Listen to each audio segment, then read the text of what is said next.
The microphone crackled once. Then silence. A crowd of parents in pressed suits and floral dresses held up phones, trying to capture what should have been the proudest moment of my life. Instead, I watched my stepson clear his throat and smirk into the mic. "I want to thank my mom," he said, glancing at Celia, who beamed from the front row like she'd just won something. "And of course, my second dad, Mr. Whitaker. You've been the real role model in my life." There it was. A few people chuckled. Some clapped. I didn't blink. But then came the knife twist. "And hey," Evan added, spinning halfway toward me in the crowd. "Shout out to the guy who paid the bills." Laughter. Louder this time. Real, unfiltered, humiliating. I just sat there. Back row, center seat. Beige jacket. Tie slightly crooked from the sprint I made earlier to not miss the ceremony. No one noticed. No one cared. Certainly not the kid I'd raised like my own for 18 years. 18 years. Every orthodontist appointment. Every Friday night flu. Every 3 a.m. nightmare when he was 5 and thought a shadow on the wall was a monster. It was always me. Not Whitaker, with his designer cufflinks and his smug weekly work dinners with my wife. No, it was the man in the back row, in the same shoes he wore when Evan first called him dad. The crowd kept laughing. His friends clapped him on the back as he handed the mic off and made his way down the stage, pumping his fist like he'd just delivered a killer roast. I smiled. Just once. Not with my mouth, not really. More like a twitch in the corner of my eye. The kind of smile people mistake for understanding or humility. But it wasn't that. It was the smile of a man who'd just remembered everything. If you're still listening and you're one of the 90% who haven't subscribed yet, this is your moment. It helps our small team keep bringing you stories like this one. You won't believe how far this one goes. Back to the humiliation. Celia didn't look at me when she returned to her seat beside me. Her phone was already in her hand, typing. Probably texting Whitaker. Wasn't that sweet? Maybe a laughing emoji. She didn't even glance at me. "Great speech," I muttered. She tilted her head toward me, half laughing. "Oh, come on, it was a joke. Don't be so dramatic." Joke. That word hit harder than the speech. The ceremony droned on. Honor cords, scholarships, shaking hands with faculty in goofy robes, but I didn't hear a word of it. My ears were buzzing. Not from rage. That would have been easy. No, this was something colder. Quieter. Like hearing the sound of a lock clicking shut behind you. As we filed out into the parking lot, Evan passed me like I was the valet. His friends swarmed him, and Celia was already arm in arm with her co-workers, pointing at Whitaker like he was family. Nobody asked me to take pictures. Nobody handed me a cap or a stole or said, "Get in the photo." I wasn't invisible. I was worse. I was decorative. We got home around 9. I went straight to the garage. Quiet, careful steps, like walking through a church you used to believe in. In the far corner, under a stack of holiday decorations and in used camping gear, sat the black fireproof box I hadn't opened in over a year. I wiped the dust off the top with my sleeve and clicked the lock. Inside, one document folder, one key, and a cashier's check for $250,000 made out to Harvard University. Signed. Certified. Still valid. I stared at the amount. $250,000. Money I'd been socking away since Evan was in 8th grade. Cutting back on everything. My truck, my vacations, my health, frankly. All for a future I thought I was building for someone who respected the foundation under his feet. I took out the check. Sat with it in my hand. Then I put it back in the folder. Closed the box. Locked it. And placed it on the shelf. Not in the corner this time, but in the center. Some things don't need to be burned to be erased. Some things just need to stay sealed. I looked around the garage, taking in all the pieces of my quiet little life. Tools I bought secondhand, shelves I built myself, even the dent in the wall from Evan's failed skateboard stunt. Then I walked back inside. Nobody noticed I was gone. Celia was pouring a glass of wine, laughing at something Whitaker had posted online. Evan was on the couch, texting someone, probably one of the girls who'd cooed at him after the ceremony. I didn't say a word, but something had changed. Quietly, permanently, because while they were celebrating Evan's future, I had just rewritten it. The champagne bottle popped like a gunshot in the dining room, and everyone cheered. Celia clinked glasses with Evan and Whitaker like they were the Three Musketeers, beaming over a crystal centerpiece I'd paid for, but couldn't name. I stood near the back, holding a half-full glass I hadn't sipped. The bubbles fizzed out before I even raised it. To Evan, Whitaker toasted. And to Harvard. Applause. Laughter. Evan did a mock bow, soaking in the glow like he'd built the road he was walking on. He hadn't. I had. 18 years of late nights and early mornings. Lunches packed. Sickness handled. Rent paid. Insurance filed. Tutoring arranged. None of it flashy. Just stable. Reliable. Unremarkable. And now, apparently, unnecessary. I slipped out during the cake cutting. My stomach felt like it had swallowed glass. I told Celia I needed to get something from the study. She didn't even look up from her phone. She was scrolling through photos of Evan posing with Whitaker, hand on his shoulder like a proud father, like a man who earned the right. The door clicked behind me, muffling the laughter. I sat at my desk, reached for the drawer I hadn't opened in years. Evan's old school photos were still there. His first-grade portrait, gap-toothed and crooked tie. His fifth-grade science fair ribbon. I'd stayed up with him until 2 a.m. hot gluing that volcano. Piano recital programs. A Father's Day card from middle school with a drawing of me as Superman. The same hand that drew that card had just handed me a sentence that would stay lodged in my ribs until the day I died. Thanks to the guy who paid the bills. The desk light flickered once. I flipped the card over and stared at my own name, written in green marker. Dad. Apparently, that title had an expiration date. Behind me, the door creaked. Celia leaned against the frame, wine glass in hand. You disappeared, she said with mock concern. Everything okay? I looked at her. Said nothing. She sighed. Oh, come on. It was just a joke. He didn't mean anything by it. That word again. Joke.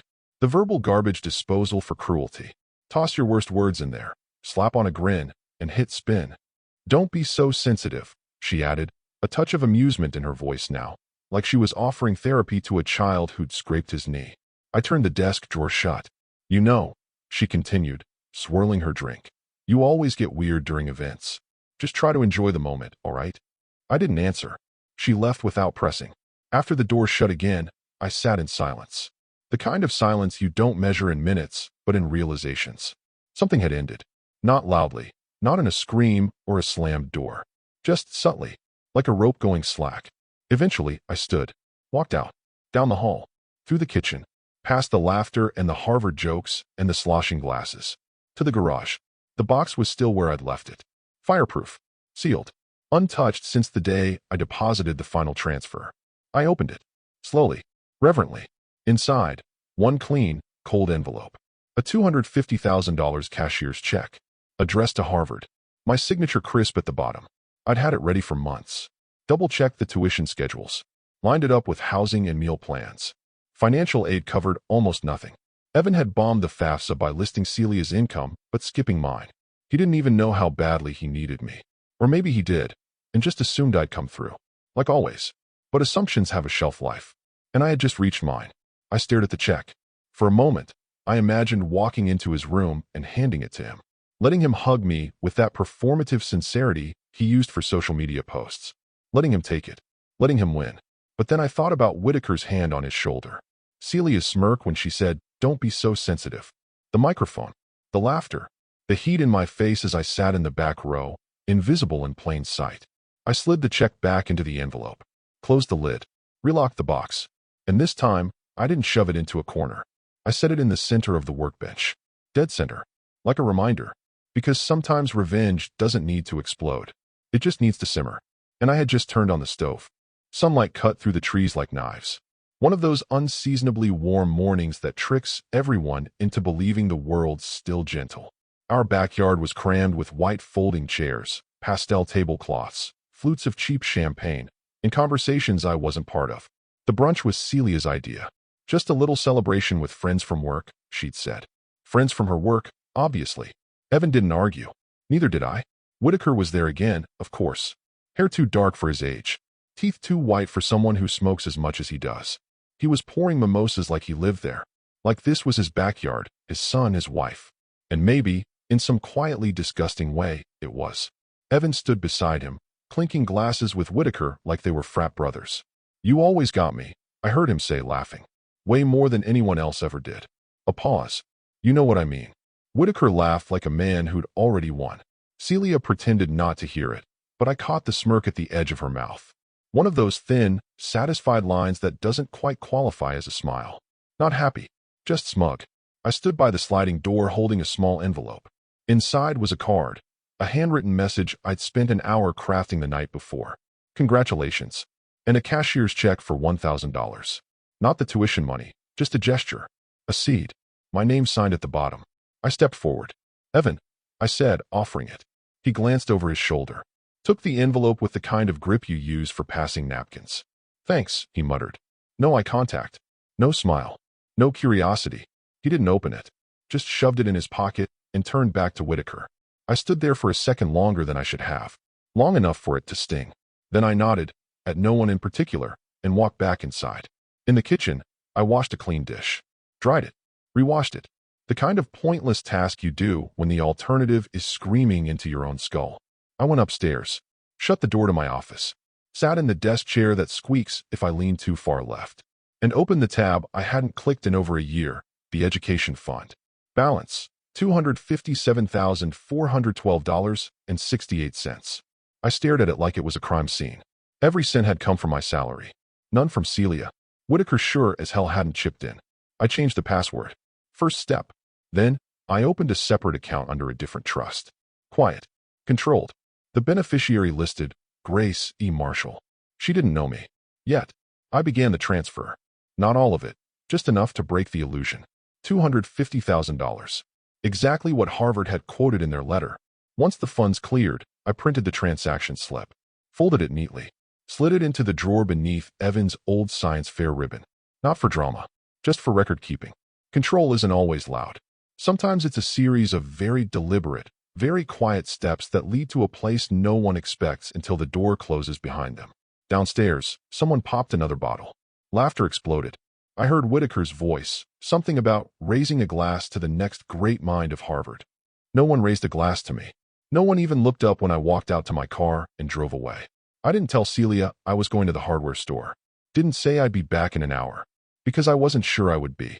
I sat in the car for a long time, key in the ignition, engine off, just watching our house from the curb, watching the silhouettes of people celebrating a version of the world that didn't need me in it. Maybe it never did, but it needed my money. And that part was over. They just didn't know it yet. The office was colder than I remembered. Or maybe I was just finally aware of the temperature now that my blood wasn't boiling every second. I hadn't seen Alan, my estate attorney, in nearly 3 years. Last time we'd spoken, it was to update my living will after Celia and I refinanced the house to help pay for Evan's future. She had insisted. It's not debt, it's investment, she'd chirped. Alan stood when I entered, surprised. "Daniel, didn't expect to see you again so soon." "I'm redirecting the legacy," I said. That raised an eyebrow. Meaning? Meaning, I replied calmly. The Harvard fund is no longer going to Harvard. And definitely not to Evan. Alan blinked once. "You're serious?" I nodded. "Dead." He sat back down. "All right, show me what you've got." I slid the folder across the desk. Inside was a full printout of the education trust I'd built over 18 years. A timeline of every deposit, every reinvested dividend, and a name written at the top of a fresh application, Grace Evelyn Marshall. "Who is she?" he asked. "Daughter of the night janitor at the firm where Celia used to intern. Smart. Quiet. MIT acceptance. No way to pay. Her mom's working 2 jobs. Her dad passed from lung cancer 2 years ago." Alan gave me a look. "How do you even know that?" I shrugged. "I read her application essays. I still get the scholarship board updates Celia filters straight to trash. They mentioned her as a finalist for a regional grant that didn't go through. Not many people would do this," Alan muttered, scanning the papers. "Yeah," I said. "That's kind of the point.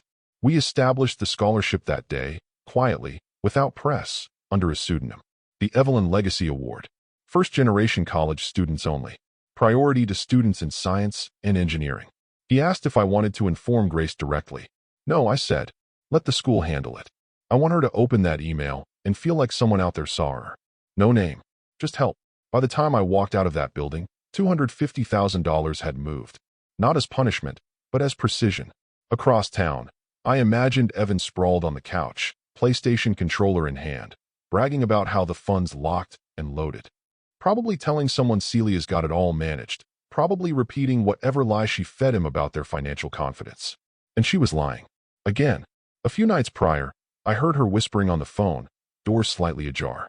No, Daniel hasn't said anything. It's fine, Whit. He's predictable. Harvard's paid through the semester. We're good. Predictable. Maybe once." That night, I opened a drawer I hadn't touched since before the wedding. Inside was the only photo I had left of my sister Evelyn. 17 years old. Graduation cap too big for her head. We were kids. She died at 19. Car accident. No seatbelt. No second chance. She'd wanted to be a robotics engineer, but she never made it to college. I ran my thumb over the edge of the photo, then tucked it under the scholarship documents in my safe. It felt right. Quietly right. Meanwhile, Celia posted a photo of Evan on Facebook, smiling in a Harvard sweatshirt, standing next to Whitaker. The caption read, "So proud of our future scientist. Big brains and bigger hearts run in this family. Blue heart hashtag Harvard-bound hashtag proud mama hashtag blessed." There wasn't a single mention of me. I stared at it for exactly 4 seconds, then closed the app. The next morning, Grace's mother received an email she read 3 times before believing it. A full tuition award. Housing. Meals. Book stipend. Laptop allowance. No strings. Just a sentence at the bottom. This opportunity is made possible by a private donor who believes in your daughter's future. That night, as Celia poured herself another glass of wine and Evan bragged to his friends about joining the Crimson Robotics team in the fall, I sat in my car outside Grace's neighborhood. Not watching, just remembering what real hope used to look like. The house was old, faded siding, rust along the gutter, but the porch light was on, and through the curtain, I saw Grace at the kitchen table, laptop open, reading something with her hand over her mouth. She didn't scream. She didn't dance. She just closed her eyes and smiled. That was all I needed. Celia didn't scream at first. That would come later. Initially, it was a sound closer to an animal catching its paw in a trap. A sharp inhale. A pause. Then the telltale, furious tapping of acrylic nails on a phone screen. I watched from the hallway, out of sight, as she squinted at her laptop and muttered, "That can't be right." It was a Tuesday. Morning light spilled across the kitchen tile. The smell of her burnt espresso still hung in the air. She'd opened her email during breakfast and froze on one line. Final notice, second tuition payment overdue, Harvard University. She stared at it like it was a prank. Refreshed the page. Checked the spam folder. Hit reload again. Then again. System error. She mumbled, like if she repeated it, the server would apologize. Then she called Evan. I heard the speaker click on. "Hey Mom, what's up? Did you get anything from Harvard today?" No. They're saying the second tuition payment is overdue." A pause. Then Evan's voice, more irritated than worried. "Wait, what? I thought Dad already took care of that." "I thought he did too," she snapped, spinning around to grab her phone from the counter. The panic was real now. That desperate, rising realization that maybe, just maybe, the foundation wasn't as solid as she'd assumed. And maybe the man she treated like furniture had just moved the entire floor beneath her. "Call him," Evan said. Maybe he forgot. She rolled her eyes like the idea offended her. "He doesn't forget. Not about money. He's been acting weird, though. Just call him." She did. My phone rang twice before I answered. I was in my office, going over receipts for Grace's laptop fund. "Daniel," Celia said, skipping greetings. "We got an email. From Harvard." I didn't ask what it said. I already knew. She continued, her voice tight. "They're saying the second payment's overdue. You said you handled it." I could hear Evan in the background. "Put him on speaker." She did. Evan spoke first. "Dad, did you forget to send the payment?" I leaned back in my chair and looked out the window at the leaf blower across the street. "Calm." "No," I said. Evan hesitated. "Wait, so you did send it?" "No," I repeated. "I didn't forget." "What?" I finally remembered. Silence. 2 confused breathers on the other end of the line. Then I hung up. No drama. No raised voice. Just a statement. I finally remembered. 5 minutes later, Celia's name lit up my screen again. I ignored it. Then Evan. Then again, Celia. Then unknown. Still ignored. Eventually, the buzzing stopped. In the silence, I walked downstairs, poured myself a glass of water, and sat at the breakfast table. The same seat I used to occupy every morning when Evan was in high school. Same view of the backyard. Same refrigerator with his childhood drawings still magnet pinned to the door like relics from a life they'd outgrown, but I hadn't. Back upstairs, Celia's voice turned frantic. "He's playing a game," she hissed. "Trying to prove a point. That's what this is." Evan wasn't so sure. "But why now?" "Because he's bitter. He's always been jealous of how close you and Whitaker are. He's being petty." "Should I email the school?" "No," she snapped. "Let me talk to Whit. We'll fix this." I smiled. "Yes. Go talk to Whitaker. Let the man who called me Dan the doormat behind my back try to fill in the blanks I'd quietly erased." Later that afternoon, Evan sent me a text. "Can we talk?" I didn't respond. Instead, I took Grace's acceptance packet out of the drawer. Read the words I'd already memorized. Watched her name in bold at the top. Grace Evelyn Marshall, class of 2027. No overdue notice. No final warning. Just gratitude. And a path someone else thought was impossible, until someone remembered her. Meanwhile, in a house that once felt like mine, confusion was turning into suspicion. And suspicion, I knew, was just the warm-up act. The real performance was still coming. The restaurant they chose was predictable, trendy, overpriced, quiet enough to whisper insults behind polished smiles.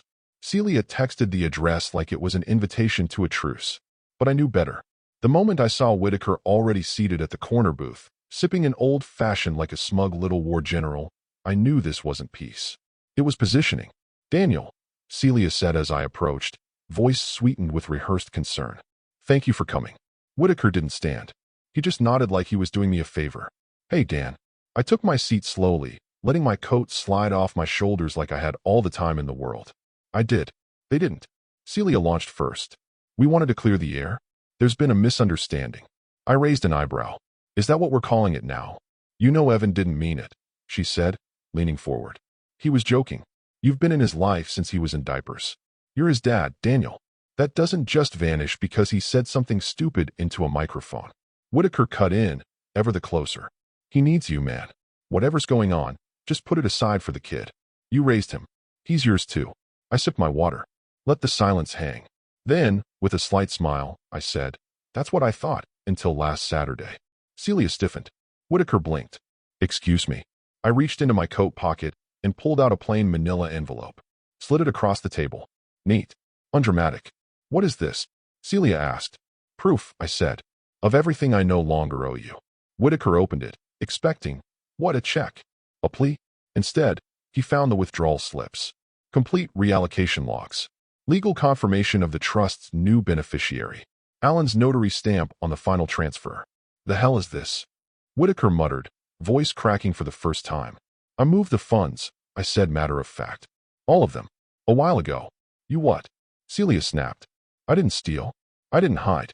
I used my money, my name, my work, for a future I believe in." "You're ruining his life over a speech?" she hissed. "No," I said calmly. "You and Evan did that part yourselves. I'm just making sure someone else gets the life you all pretended to value." Whitaker tossed the envelope onto the table like it was poisoned. "This isn't legal." "It's airtight," I replied. Alan made sure. Celia's hands trembled. She didn't reach for her wine. Didn't look at Whitaker. She just stared at me like I'd just rewritten a language she thought only she could speak. "I don't believe this," she whispered. "You'd throw him away like that?" I stood. "You mean the way you threw me away at that graduation?" Her lips parted. No sound. Whitaker leaned back like he'd just remembered a meeting he wanted to miss. I straightened my collar. "You taught him well, Celia. How to pretend loyalty while cashing in on someone else's sacrifice. How to wear pride like a costume and discard it the moment it wrinkles. Evan didn't get that from me." Celia's eyes finally met mine. "So that's it?" "No," I said. "That's finally it." Then I walked out. No raised voice. No slammed door. Just footsteps on polished tile, quiet and even. Outside, the air smelled like honeysuckle and car exhaust. I stood by my car for a moment, breathing it in. In the rearview mirror, I saw the maitre d' handing them the check. Funny thing about expensive places, they don't care who raised who. They only care who pays. And I wasn't paying anymore. The call came at 8:41 a.m. on a Thursday. Evan's name on the screen, 3 missed calls already that morning. I let it ring. At 8:44, I picked up. Not because I was curious. I already knew why he was calling. Harvard doesn't wait quietly, and Evan had lived his entire life assuming someone else would keep his safety net taut and invisible. This was the moment he realized it was gone. His voice cracked before the first sentence was even finished. "Dad, they said I'm not enrolled." I said nothing. "They sent me an email. And called. They said the funds didn't come through for the semester. My housing's been pulled. I have to vacate by Monday." I don't understand." "Yes, you do," I said flatly. "No. I mean, can you just call them? Fix it. They're not broken." There was a pause. A short silence filled with shallow breathing. I could hear the panic rising, bubbling beneath the surface like a pot ready to boil over. "They said if the payment isn't made by tomorrow at noon, my spot's forfeited. All of it. I lose everything. Please." I waited for the word. The one that never came. "No, sorry. No, I was wrong." No acknowledgement of what he did or what he said. Just please. Like I was a vending machine he didn't know he'd kicked. I'm not the one who left you stranded, I said, calm as ice. You did that with a microphone and a smile. Another pause, longer this time. Then the sound of the phone shifting, fumbling, and Celia's voice exploded through the speaker. Sharp, frantic, unglued. What the hell is wrong with you? He's your son. No, I said evenly. He's your project. Daniel, he was a kid. He made a joke. No, you made a joke. You built a life where I was the wallet. The background noise. And when he repeated it in front of hundreds of people and cameras, you smiled. Celia didn't reply at first. Then came the shrill attempt at emotional leverage. You're ruining his life over pride? Over some stupid speech? No, I said. I'm just not funding the sequel. Evan's voice returned, shaky now. Dad, I didn't mean it like that. But you meant it, I said. Didn't you? Silence. I didn't wait for an answer. I ended the call. And this time, I blocked both numbers. Not out of anger. Out of clarity. Outside, the leaves were starting to turn. Late September. Sharp air. I sat on the porch with my coffee, watching the wind take the first yellow ones from the maple across the street. A single notification buzzed through on my laptop a few minutes later. An email from Harvard's public newsletter. Donor Spotlight. The Evelyn Legacy Award helps one deserving student pursue robotics at MIT. Grace's photo was attached. She stood next to a circuit board, beaming, mid-sentence, mid-laugh. Her smile didn't look performative. It didn't look forced. It looked earned. I closed the email and leaned back in my chair. Somewhere, Evan was frantically refreshing his inbox, calling financial aid, begging a system that wasn't built to fix arrogance. And for the first time in nearly 2 decades, I didn't feel responsible. I felt done. Whitaker's office was a glass-walled shrine to self-importance.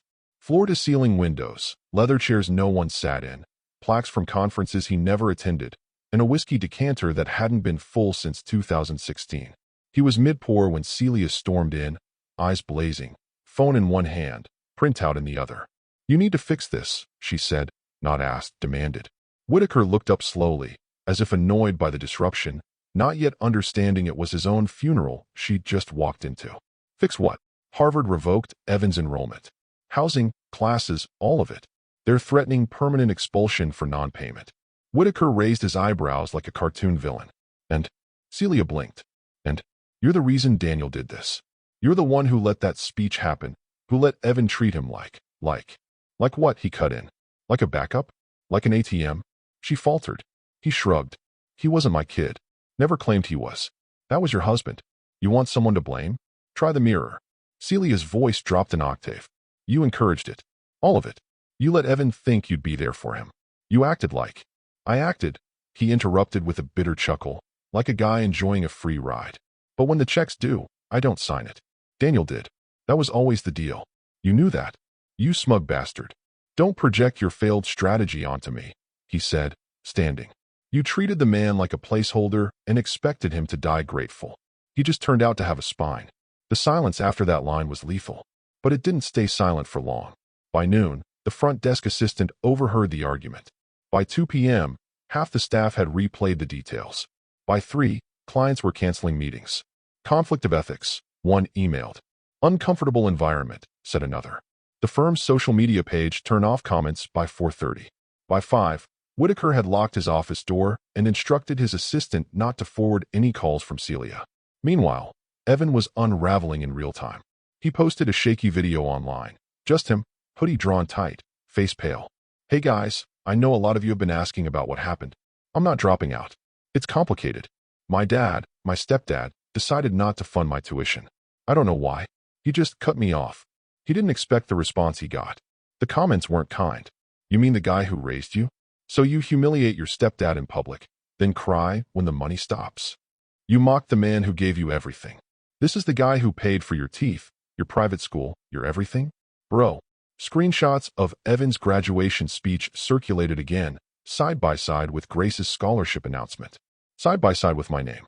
The contrast was brutal. Her, a first-gen MIT admit. Him, the golden boy who mistook loyalty for obligation. And online, people started choosing sides. And almost none chose his. Celia tried to clean it up. She posted a photo, old, filtered, her and Evan at a baseball game. Family is forever. This too shall pass. She turned off comments within 5 minutes. Whitaker, in a desperate bid for distance, posted a cryptic quote on LinkedIn the next day. Character is revealed when the spotlight dims. The irony was almost Shakespearean. Evan deleted his video, then re-uploaded a new one, comments disabled. Too late. The internet doesn't forget. Neither do people with receipts. And the ones Evan burned were the same ones now watching him flail in the cold, wondering when he'd realize. He hadn't been abandoned. He'd just finally been left to stand on the ashes he lit himself. It started as a local puff piece. A slow news day filler wedged between weather updates and city council drama. Anonymous donor pays MIT tuition for underserved teen. Grace's face was front and center, beaming, holding a certificate, her mom standing beside her with tears in her eyes. The reporter noted that Grace had nearly given up on MIT due to cost, that her parents had worked 2 and sometimes 3 jobs to support her, and that the donor insisted on no publicity. But secrets have a shelf life, especially the good ones. 3 days later, a follow-up article dropped. The byline was different, the tone sharper. Engineer quietly redirects Harvard fund to janitor's daughter after stepson's public humiliation. That headline hit like a sledgehammer. And below it, there I was, smiling awkwardly at the award ceremony, standing next to Grace and her mother in front of a plastic banner and a folding table with a tray of cold cupcakes.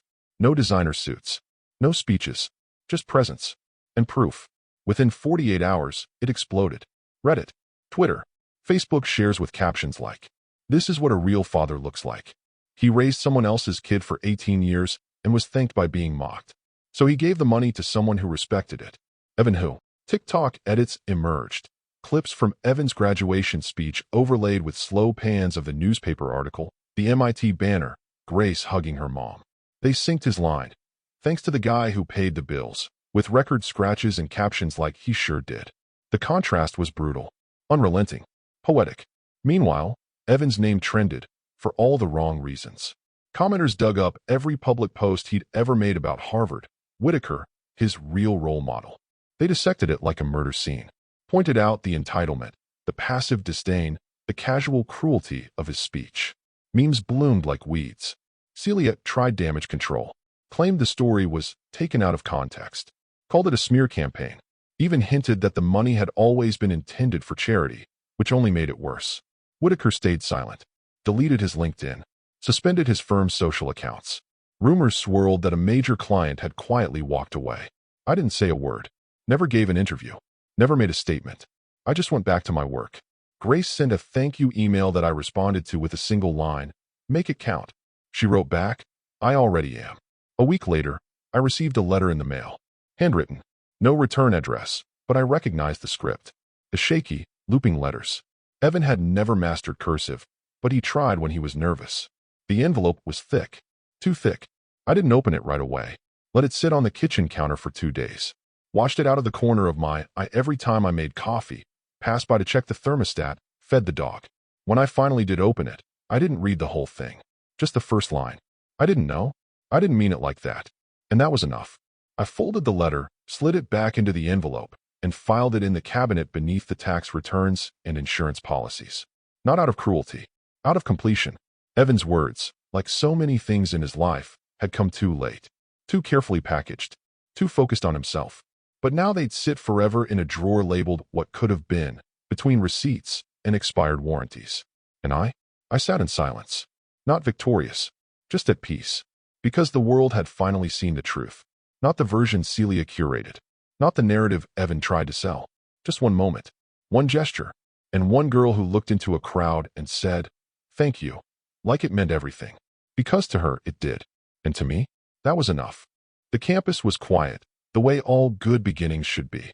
Students in MIT hoodies moved briskly between buildings, clutching laptops and iced coffees, already immersed in a world they'd worked to earn. Grace's dorm was tucked on the far side of campus, not the newest, not the biggest, but solid. Like her, I didn't call ahead. She didn't know I was coming. I didn't want gratitude, just confirmation. The coat I brought was navy, lined, warm enough to handle Boston's October tantrums. I'd asked her mom for Grace's size without explaining why. The tool set was compact, basic screwdriver, pliers, flashlight, duct tape. My kind of welcome kit. She wasn't in when I knocked. That was fine. Better, even. I left the items with the resident assistant and wrote her a short note. "Things break. You fix them. You're built for this." Signed with a small D. I walked slowly back down the hallway. Half-open doors revealed chaotic, hopeful little universes, laundry baskets overflowing, posters of galaxies and protest slogans, voices too excited to whisper. The scent of ramen and dry erase markers filled the air. God, it felt like potential. The real kind. Earned. Quiet. Heavy with meaning. As I pushed open the building's front door, a student jogging in nearly bumped into me.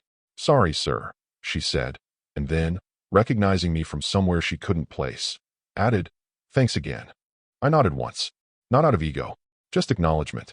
Outside, I paused at the steps, looked out across the lawn where students sat in circles, laptops open, pens flying. And somewhere inside that building, the girl I'd chosen over the boy I raised was starting a life not built on performance, but persistence. Back home, the emails had stopped. Harvard had officially marked Evan's account withdrawn due to non-enrollment. Missed payment deadlines. No reinstatement approved. His .edu address was gone. The digital tether severed. The house went on the market last week. Celia hadn't told me directly, but I saw the sign on a drive through the old neighborhood. A real estate photo carousel full of staged lies, fresh flowers, throw pillows, nothing that hinted at the rot beneath the baseboards. I heard through Alan that Whitaker ghosted her. Cut contact. Quietly shifted firms. His assistant leaked a voicemail, Celia begging him to call her back. "You said you'd help." No answer. The new partners were younger, cleaner. They didn't want a scandal magnet. He was yesterday's man. Evan. He posted once on his now private Instagram. A blurry photo of a coffee mug and notebook. Starting over. Some lessons cost more than tuition. Comments, disabled. I didn't respond. Not out of malice. Out of completion. Because what revenge could match this silence? What punishment better than knowing he couldn't spin, couldn't dodge, couldn't charm his way back into the life he mocked? He had every chance. And he wasted every one. Back on campus, I walked to the edge of the quad before turning back one last time. The windows glowed faintly. One of them was hers. I pictured her reading the note, tucking the coat into her closet. Smiling maybe. Not posting. Not performing. Just living. The wind picked up. Crisp, clean. And I smiled, not because I'd won, but because for the first time in a very long time, I had given something to someone who actually saw me.